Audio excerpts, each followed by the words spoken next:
সানি দৈনানি তুলো হ্যাঁ কিসের জন্য? খাবো। দৈনা কি ডাল রান্না করার জন্য নাকি অন্য কিছু? অনেক তরকারিতে দিয়ে অনুযায়ী। খুব ভালো লাগে না দিলে? হ্যাঁ তরকারির স্বাদ দ্বিগুণ হয়ে যায় মনে হয়, ঠিক না? হ্যাঁ আসলে ধনিয়া পাতা শীতকালে পাওয়া যায় বেশি, তাই না? ইয়েস। আজকে অনেকদিন পর রৌদ্র উঠলো, খুব ভালো লাগলো আসলে এখানে আইসা। রোদের উষ্ণতাটা গায়ে লাগতেছে। তো তুমি ধনিয়া পাতা আসলে বেশিরভাগ কি তরকারির মধ্যে পছন্দ করো? বেশিরভাগ ডাইলের সাথে? হ্যাঁ হ্যাঁ হ্যাঁ, ঠিক আছে, খুব ভালো। প্রকৃতিটা দারুণভাবে সজ্জিত হয়েছে রোদের আলোতে, আলহামদুলিল্লাহ। আসলে গ্রামের অনুভূতিটা শহরের মানুষ বুঝতে পারে না।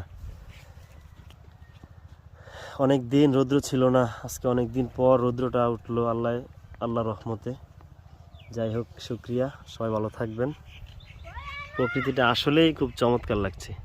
আসসালামু আলাইকুম।